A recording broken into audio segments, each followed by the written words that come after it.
Facebook ads and Instagram ads are worth spending money on. I talked about this a lot in last week's video. But to make the most of your marketing campaigns and your precious ad spend, you have to know that your copy is on point enough to get that click. So in this video, I'm going to share with you what to put in your Facebook ad copy and how we write Facebook ads in the agency side of my copywriting business so you can get better results. Hey there, if we've not yet met, my name is Ashlyn Carter. I'm a conversion copywriter and brand and launch strategist, and I love helping creatives like you make more money with your words. Like I just mentioned in last week's video, I broke down how to even know if you should run ads for your business, some investment strategies that I have used. But in this week's video, what I want to do is talk to you about how to write your Facebook ads and how you can do it without hiring or outsourcing to a copywriter. Click that like button if you are considering running ads to your business this year, and while you're down there, go ahead and click the subscribe button and the bell next to it. That helps support my channel, and it's going to notify you when I put out the next copywriting training. Okay, let's go ahead and get into it. The first thing that I want you to do is wrap your mind around what the goal of the ad copy is. Because the ad copy doesn't necessarily stop the scroll like the imagery element does, or the creative as Facebook calls it. And copy is also an extension of the ad targeting itself, because you can have the best copy in the world, the best imagery, but if you put that in front of the wrong audience when you're setting up your targeting, nobody cares. So you gotta dial in the targeting, but when it comes to the copy itself, here are some thoughts. First of all, the ad only has one job, and that is to get the click to the next page in the process. If you've heard me talk about before services pages or work with me pages, whatever you want to call them, that page also has only one job, and it's to get them to the next step in the funnel. Your ads are the same way. It is in a funnel structure. They have one purpose, and that's to get the person to the next step, which is the landing page. That may take a little bit of the pressure off if you start thinking about your ad. It doesn't have to do all the heavy lifting and condensing your landing page or product description or offer page, sales page. That needs to be doing that job. This needs to just get them there. Now, obviously, that is a whole lot easier said than done, especially because a lot of times we assume that because the copy is relatively short, it should be easier, right? Well, in my experience, and we wrote 185 ads on the agency side of my business last year, short copy does not mean easy. Typically, it means the opposite. Stay tuned till the end because I'm going to give you the number one tip. I actually just told it to some students on a call, and I've told it to many clients. This is the best tip that I have if you're trying to figure out, okay, what on this page is actually sticky enough to be pulled back and shown higher up in the funnel. But let's talk about step one to drafting the ad copy. We'll get there, but I'm going to take you to an unconventional spot when I'm talking about step one in writing your ad copy, and that is don't start at the top. There are very, very few things I'll ever start writing at the top. A lot of times I'm going to come down to the offer itself, to the meat and potatoes. I'm not going to worry about the hook. So when you're writing your ad, what I recommend, what I like doing is starting with the solution and the call to action first. Just making sure I'm writing what this is, what they get, what to do to get it. The good news here, I hope this makes you breathe a sigh of relief. If you've got that landing page that's working and you're drafting the ad copy to drive to that, then good news, you can go pull copy from that. When we're writing launch funnels for clients, the ads are some of the last thing that we draft. We always start with the sales page. I also want to make you aware of a copywriting concept called message matching. Have you ever clicked on an ad before, or truly anything? Maybe you've been in an email and you click the link and you land somewhere and you think, where am I? This is not what I thought I was going to get when I clicked. Obviously, we don't want that to happen, so you need to remember message matching, and we need to consider that when you're writing your ad. So don't be afraid to lift entire, really powerful sentences from your landing page itself and repurpose those and use them in the ad too. That can help lace things together with a little golden thread. It message matches and it links them. If you've ever used before my Sweet 16 framework for a services page, an offer page, or a sales page, then you're going to go straight towards that solution section on the page and look at that, lift some of that copy. Here's some tips, and I'm going to flip the camera around and show you some examples because it can help when you are drafting that solution copy for the ad. If you remember, the purpose of people being on social in the first place is typically to kick back and relax. So you may need to, depending on your brand's voice, relax the copy a little bit or just make it a little more short and personality packed. Again, this all depends on your brand, but that's what we do a lot for our clients. Again, I think you could see this best with examples.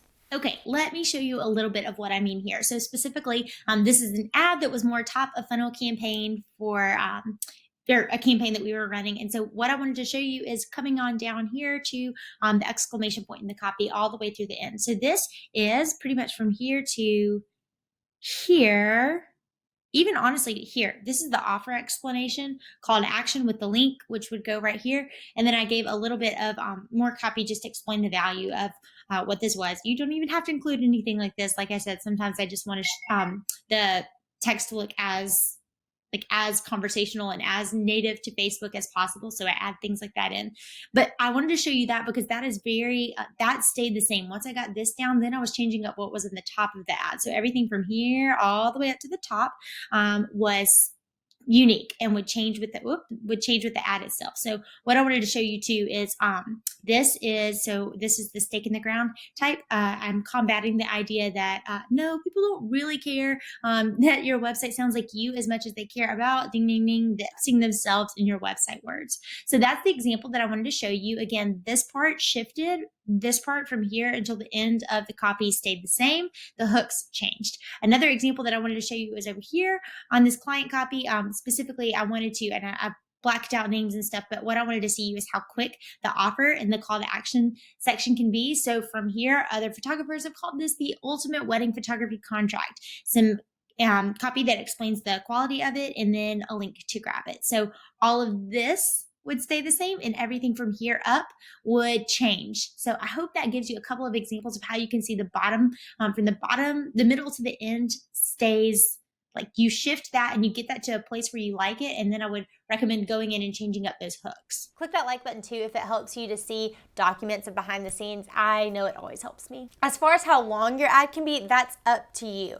What we typically do is go ahead and make a long form version and a short form version of all of the ads that we're testing for our clients as well. So you may draft one solution and CTA copy that's longer, it's got some bullet points in there, and then you may draft a really short, just like one sentence, one-liner. By the way, as I'm explaining this, I do have a new ad copywriting template that I've added inside the Copybar shop. So if you like what you're seeing when I'm screen sharing, you can grab a template example of that. Just look it down below. Okay, that's step one. I'm getting that solution block ready, a short form version and a long form version of it. And then I'm gonna go to step two, and that is crafting the hook. So if I think about building blocks, now that I have that solution on the bottom, I wanna come up with some different hooks that I can layer on and test on the top. The hook is the most important of your ad copy because this is, in essence, what's gonna stop the scroll when it comes to your ad. Different fish need different bait. And so what we wanna do here is try some distinctive angles of things that could lure people into your offer. And a lot of times, I base these off of hypotheses that I have. Again, if you've not watched last week's video, watch it because this is one of my favorite things about Facebook ads, and why they've been beneficial to me is because you can very quickly, within like a week, understand and know if a broad group of people who don't even know you or your business are attracted to one type of message around your offer or another type of message around your offer. You're gonna be able to know because the numbers will tell you. So back to writing hooks. These are the 4 different types that I like to write. I like one to be story focused, so an ad that kicks off a little bit of where are they going with this, quick little snippet of a story, then go into the solution. I like to test one how-to-ish version of an ad, especially if this is a lead magnet, then I'm gonna kind of treat it like a mini blog and talk to them, do some education, and then point them to the free lead magnet or the quiz or whatever it is. Number 3, this is the fun one, and this is where you may have more than one idea that you wanna test, but I call this the stake in the ground. What is a little bit of a spicy take or something that gets you fired up about what you do that you wanna just come out of the gate and say? Don't be afraid to have an opinion on something. You're the expert at what it is that you do. This can be a great hook for an ad, at least to test. The last type of ad copy hook that I like to draft is what I call dealer's choice. That's just anything I've seen out there that I want to try for my own business or for a client's business. Let me show you, while I just mentioned that, one of the best ninja tips inside Facebook. If you don't know this, you can go in and see what ads any page is running. That can be a great way to go in and get ideas for hooks. By the way, if you are crafting this ad and it needs to drive to a sales page or an offer page, be sure to look down below. I have a free anatomy of a sales page download for you, hit pause and grab that. Remember, like I said in last week's video, if you are spending ad money and throwing dollars at something that you're not quite sure is firing on all cylinders, that's probably not the best use of your money. So make sure that that page is converting at the highest level that it can be. You've done your due diligence on that, and then it's a good time to start running ads to it. I'll say this too, the hook's gonna be highly impacted by where people are in their journey, their customer journey of you. That's gonna matter big time, because one hook may work really well with people who've followed you for a while or your warm traffic, when another hook's gonna work for the people that have never seen you before, completely cold traffic. I wanted to throw that out there. I hope it makes sense, but again, like I said in last week's video, the very best thing to me about running ads is that I can test all these different things together. That brings me to step 3, because now what I'm gonna do is mix and match and take different hooks that I've written and stack them on top of the long and the short form versions of the bottom ad copy that I've written. And I'm gonna have all these different options that I can run with.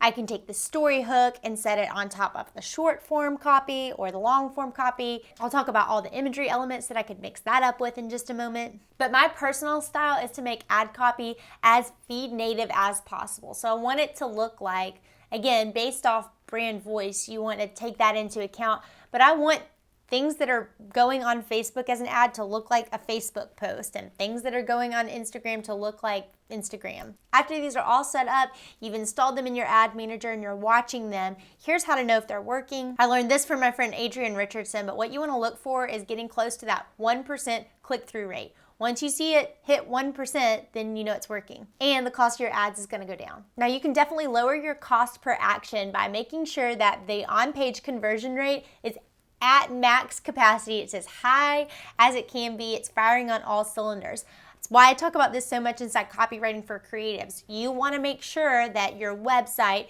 your landing page, your offer page, your product pages are as high, they're turned on as best as we can do.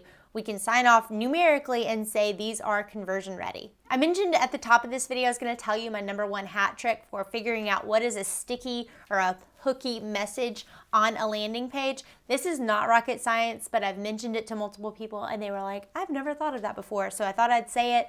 I will send a landing page that I have to some of my best peers and friends and ask them to turn on Loom and read the page out loud or look at it out loud, and it never fails. They'll say a phrase, they'll read a phrase that, oh my gosh, I love this, and they'll read that phrase, and that helps me know, okay, if their eyeball found that and resonated with them, then maybe that is a hook that I should test. I also said I would mention imagery, so now that I have all these different versions of ad copy, I can work on the imagery. And my friend Adrienne, I mentioned her earlier, she says to start with static imagery, let those run, and then try in video imagery. I like to try a mock-up version, one with my face, one with no human element in it, one that's copy heavy. At the end of the day, when it comes to Facebook ads, kind of think about approaching it like that math comprehension problem that in elementary school, when you've got so many bananas, so many apples, so many oranges, how many different combinations